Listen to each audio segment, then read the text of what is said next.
She thought marrying a millionaire would buy her freedom, until hidden secrets exposed a shocking game of love and lies. A bride seeking wealth uncovers her groom's dark agenda, where love, money, and betrayal collide in a dangerous deception.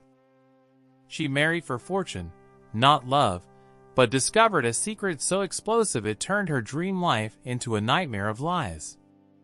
When money hides betrayal, a millionaire's bride faces the shocking truth.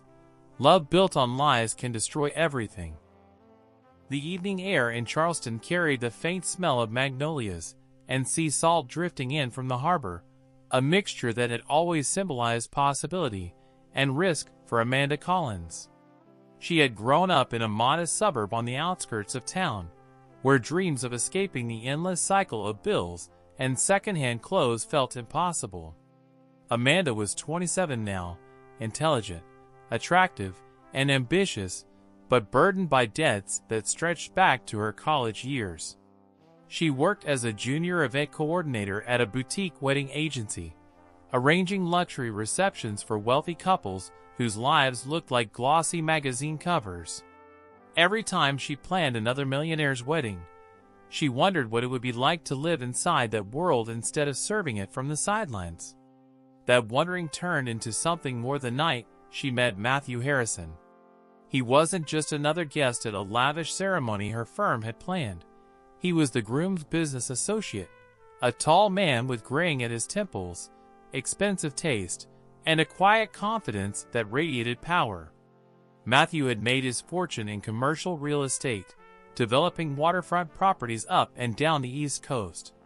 To Amanda, he seemed like the kind of man who had never worried about the balance in his checking account, never feared a collection call, never tasted the bitterness of being told no because of money. Their conversation was polite at first, then playful, then unexpectedly personal. She laughed more with him in 15 minutes than she had with her last boyfriend in months. By the end of the evening, he had slipped her his card and suggested dinner the following week. Amanda knew exactly what kind of opportunity this was. She also knew she wasn't in love with him. Not yet, maybe not ever, but she couldn't ignore the possibilities. Matthew was 42, a widower who lived in a mansion overlooking the bay, and from what she could gather, he was lonely despite his fortune. That loneliness might be her chance to rewrite her life story. The voice of conscience whispered that relationships built on calculation never lasted, but desperation has a way of silencing conscience. When Amanda looked at her bank app and saw the negative balance, when she thought about her mother struggling to pay hospital bills, when she remembered the landlord's notice on her apartment door, she told herself that maybe stability came first and love could grow later. Their first dinner set the tone. Matthew picked her up in a black Tesla, his cologne subtle but commanding. The restaurant was the kind of place Amanda had only glimpsed from outside, where waiters described entrees like poetry and glasses of wine cost more than her weekly grocery budget. Matthew listened when she talked, complimented her sharp wit, and confessed that since his wife's passing 3 years earlier, he hadn't found anyone who made him feel alive again. Amanda didn't flinch when he reached for her hand across the table. She knew how to lean in, how to make her laughter sound effortless, how to let him believe he was the one choosing her rather than the other way around. Weeks turned into months, and Amanda slid seamlessly into Matthew's glittering world. There were weekend trips to Miami, charity galas where she wore gowns loaned from the event agencies and used stock, and quiet evenings at his mansion where the ocean lapped against the rocks below. Every moment was curated, every smile rehearsed. She had become an actress in a role that promised everything she thought she wanted. Yet sometimes, late at night, she would catch her reflection in the gilded mirrors of his home and wonder if he saw her or just the performance. When Matthew proposed, it wasn't under fireworks or on a yacht. It was quiet, over breakfast on the veranda, with the morning paper folded beside his plate. He slid a velvet box across the table and said he didn't want to spend another year alone. Amanda stared at the diamond ring, impossibly large, blinding in the sunlight, and thought about her mother's voice telling her to find security. She thought about her unpaid student loans, the eviction notice that had once hung on her apartment door, and the endless cycle of small humiliations that came with poverty. She said yes. The wedding itself was a spectacle Amanda had once only dreamed of organizing for others. A private estate in the Carolinas, white tents billowing like sails, and orchestra playing under crystal chandeliers.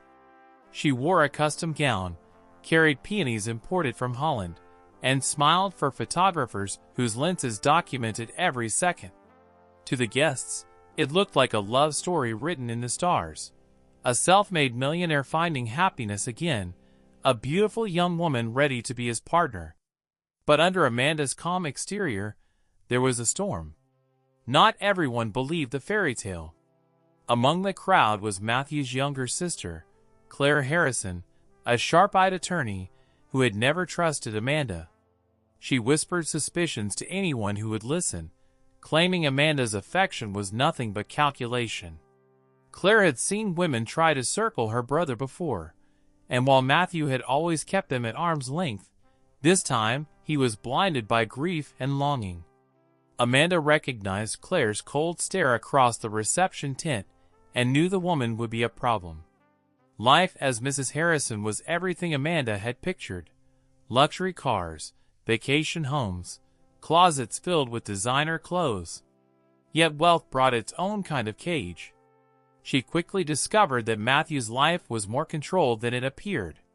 Business meetings consumed him, and his network of associates included people whose smiles seemed more like weapons.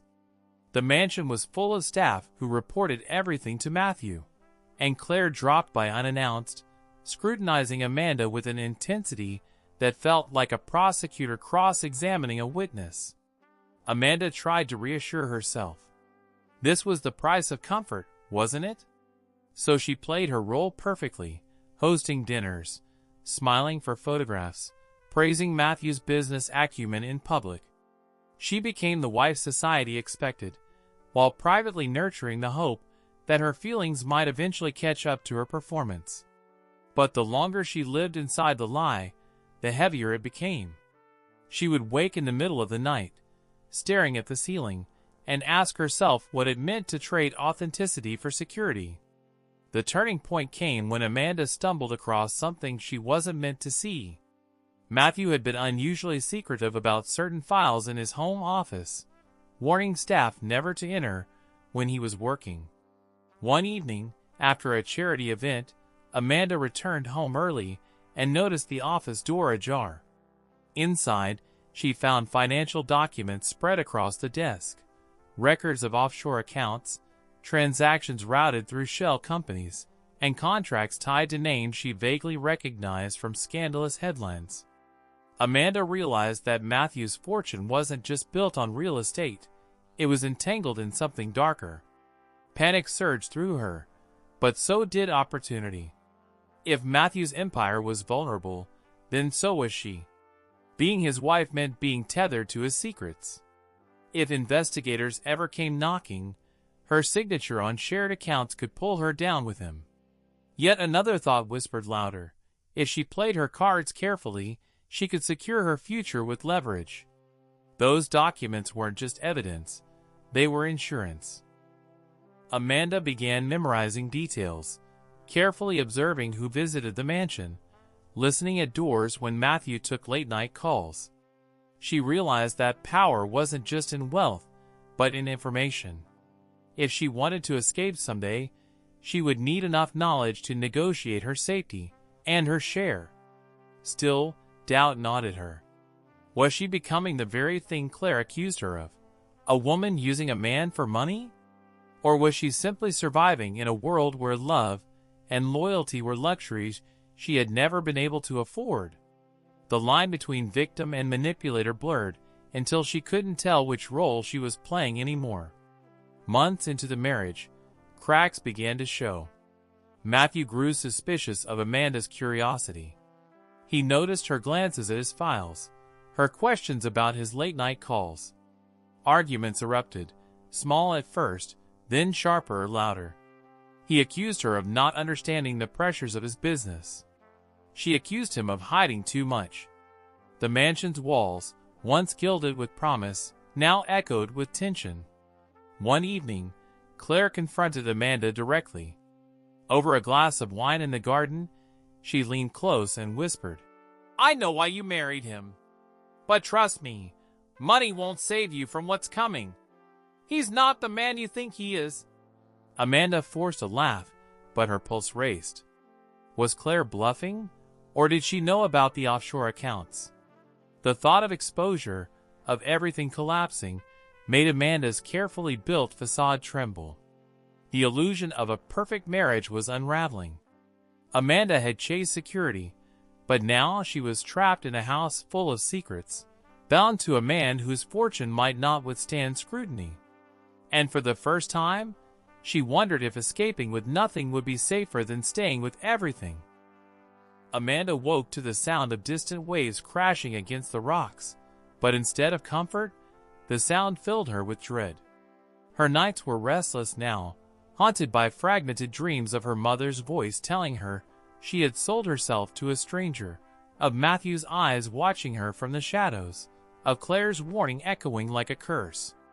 What had once felt like a golden cage was starting to look more like a trap. She had married for stability, for a chance at security, but stability was an illusion, and the cracks were spreading faster than she could cover them.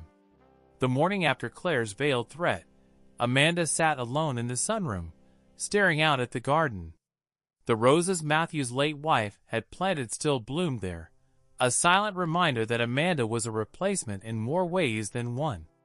Matthew entered quietly, his tie half knotted, phone buzzing with another urgent call. He barely acknowledged her as he strode past, muttering about investors and contracts. Amanda caught the faint tension in his jaw, the hurried way he avoided her gaze. He was unraveling too.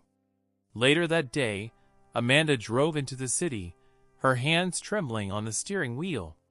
She parked near a quiet cafe, pulled out her phone, and scrolled through the photographs she had secretly taken of Matthew's documents. Offshore transfers, coded wire instructions, signatures that tied his empire to shadowy partners overseas. She deleted them quickly, then restored them from the hidden folder, then deleted them again. Every instinct screamed that holding on to such evidence was both her salvation and her downfall. If Matthew discovered what she had done, the consequences could be catastrophic. But if she destroyed them, she would have no bargaining chip when the inevitable collapse came. It was at that cafe that she met Daniel Price, an investigative journalist whose stories had once brought down corrupt officials. He was a friend of a friend, someone she had been introduced to at a charity gala weeks earlier. Amanda had brushed him off then, but now she found herself replaying his words. "If you ever see something in those glossy circles of power that doesn't sit right, call me." She had his card in her purse, tucked between lip gloss and breath mints, as if fate had planted it there. She didn't call him, not yet. But she stared at that card for hours, her thumb running over the embossed letters. Daniel represented exposure, danger, the possibility of truth. But truth was a double-edged sword. It could destroy Matthew, but it could also destroy her. Meanwhile, Matthew's suspicions deepened. One evening, after an unusually tense board meeting, he confronted Amanda in the study. His voice was low, cold, a far cry from the charming man who had once wooed her with laughter. "You've been prying where you don't belong. Do you think I don't notice?" Amanda feigned innocence, insisting she was only curious about his long hours, that she wanted to understand his world. But Matthew wasn't convinced. He warned her in no uncertain terms. "This life isn't a game, Amanda. Play your part, or you'll regret it." The words lodged in her chest like a shard of glass. For the first time, she realized Matthew saw her not as a partner, but as a liability. And liabilities, in his world, weren't tolerated for long. Claire intensified the pressure. She began visiting more often, her questions sharper, her presence suffocating. At dinner, she would ask Amanda about her background, her family, her debts, always with that lawyer's precision, searching for cracks in her story. Amanda learned to deflect, to smile through the interrogation, but she knew Claire was gathering ammunition. The sister wasn't motivated by jealousy, it was loyalty. She was protecting her brother from what she saw as a predator, blind to the fact that Amanda wasn't the only one with secrets. The breaking point came on a stormy night in late autumn. Lighting flashed outside the mansion windows as Amanda paced the living room, her nerves frayed to the edge.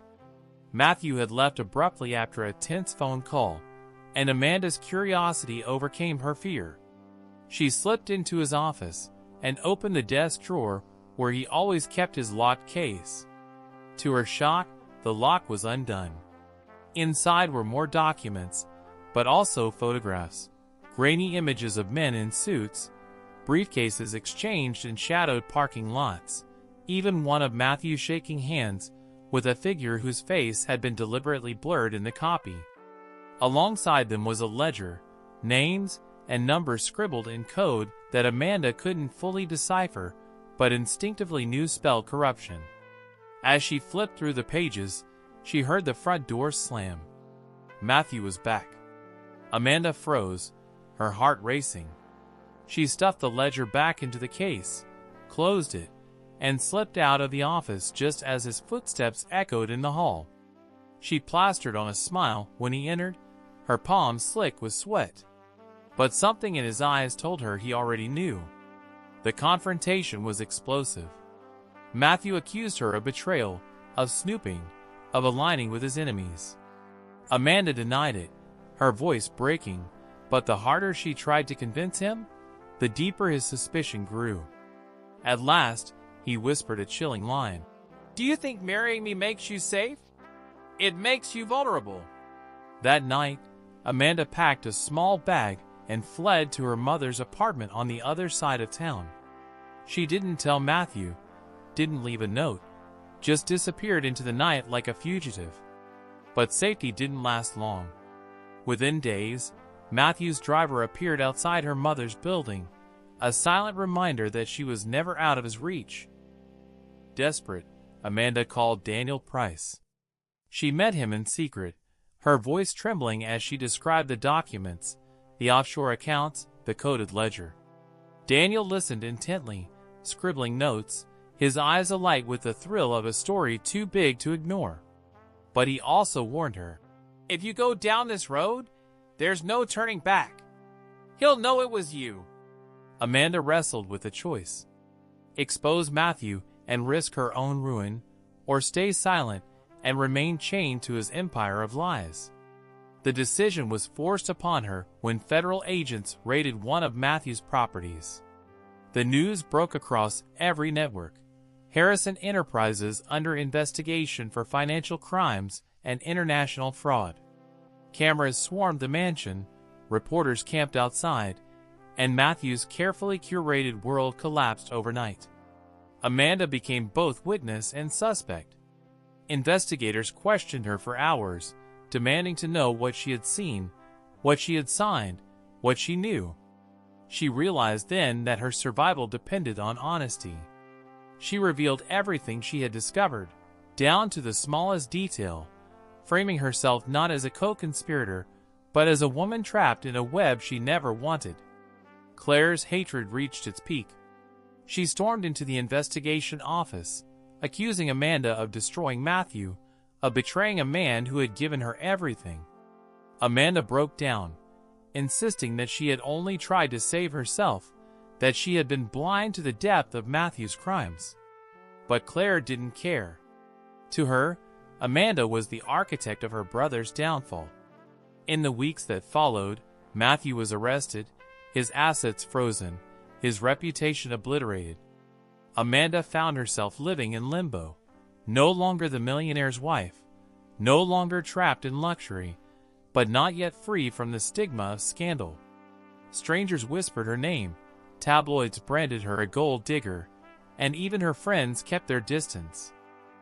Only Daniel remained by her side, urging her to tell her story on her own terms, to reclaim her narrative before the world defined it for her. At first, Amanda resisted. She had built her life on performance, not truth. But as the silence grew heavier, she realized that her only path forward was through honesty. She sat down with Daniel and told everything: the poverty that drove her, the calculation behind her marriage, the moment she realized love could never be built on lies. He published her account, not as a scandal piece, but as a human story of desperation, survival, and redemption. The response shocked Amanda.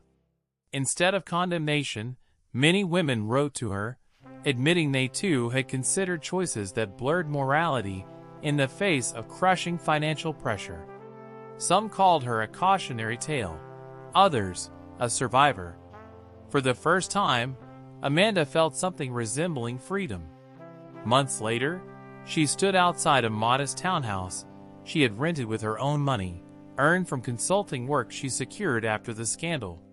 The world had taken much from her, but it had also given her clarity. She no longer dreamed of yachts or diamonds. She dreamed of authenticity, of building something real from the ashes. She thought about Matthew, now awaiting trial, his empire dismantled. She thought about Claire, who would likely never forgive her. And she thought about herself, the woman who had once believed that money could replace love, only to discover that love without truth was just another lie. Amanda Collins had married a millionaire for money, but in the end, she had found something far more valuable: the strength to face herself. And as she watched the sun dip below the horizon, painting the sky with shades of gold and crimson, she whispered a vow she meant this time: no more lies. If you found Amanda's story gripping, don't forget to like, share, and subscribe for more incredible true life dramas and hidden secrets revealed.